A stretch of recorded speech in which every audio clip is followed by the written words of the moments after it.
des cours d'eau qui sont assez réactifs, qui peuvent monter assez rapidement, ça a été évoqué ce matin.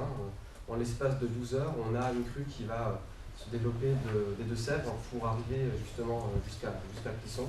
L'établissement public territorial du bassin de la Sèvre nantaise et les étudiants de Master 2, gestion des catastrophes et risques naturels de l'Université de Montpellier, signent un partenariat afin de participer à la prévention des inondations.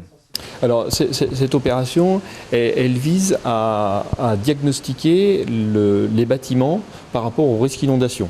Donc ce qui est important, c'est de voir dans quelle mesure les bâtiments sont adaptés ou non à une inondation qui peut survenir d'ici quelques années et qui surviendra certainement d'ici quelques années. Alors on étudie d'une part les caractéristiques du bâtiment. Par exemple, est-ce que le bâtiment a quel type de revêtement il a sur les sols, sur les murs. Et puis le deuxième aspect, c'est la vulnérabilité éventuelle des populations et des occupants. Est-ce que par exemple on a des personnes âgées dans les bâtiments? Est-ce qu'il y a des enfants? Est-ce qu'il y a des handicapés? Donc ce type de population qui peut poser problème en cas d'inondation, en cas d'évacuation précédant une inondation, eh bien on essaie de les détecter et de les diagnostiquer. L'utilité? Alors l'utilité, eh bien c'est d'une part de préconiser des mesures pour l'adaptation du bâti. Par exemple, on peut préconiser le remplacement d'un revêtement de sol, par exemple du parquet ou de la moquette qui n'est pas du tout adapté à l'eau, vers des revêtements qui sont beaucoup plus adaptés, par exemple du carrelage ou de la faïence. Par exemple, autre mesure qu'on peut préconiser, c'est par exemple le rehaussement des prises électriques au-delà d'1 mètre ou d'1,50 mètre.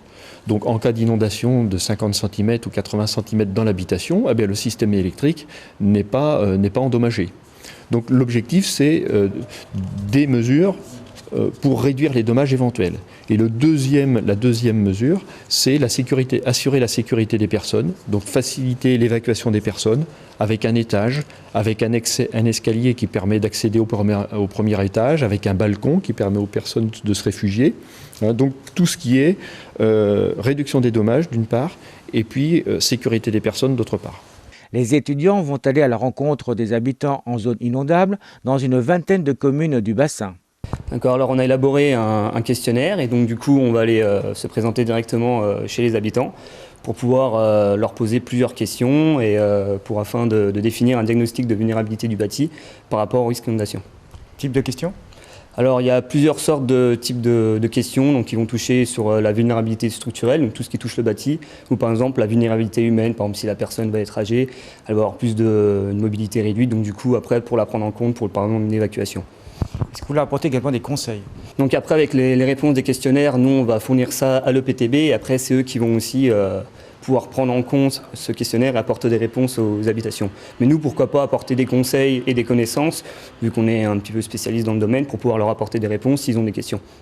Alors nous, en restant à Clisson, parce que nous sommes bien entendu de Clisson, les risques inondables, on n'en a pas beaucoup chez nous, les derniers 83. Est-ce que vous croyez que les gens sont vraiment sensibilisés? Eh ben, c'est toujours on retrouve souvent le même problème, c'est ce problème de culture du risque qui a tendance à s'oublier avec le temps. On estime à peu près à 10 ans la tendance d'oublier une inondation, donc vous voyez c'est très rapide.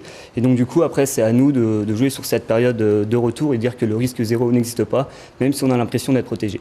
Ceux qui sont proches de la rivière, ils connaissent un petit peu tous ces risques, ils sont déjà préparés, non? Eh ben, dans ce cas, je peux dire que tant mieux pour eux. C'est-à-dire qu'ils ont appris à vivre avec l'aléa et donc du coup, ça serait pouvoir se servir de ces personnes qui ont une bonne connaissance du risque pour pouvoir le généraliser aux autres personnes qui ont peut-être moins de connaissances par rapport à ce risque d'inondation. Une étude qui s'avère utile aux municipalités.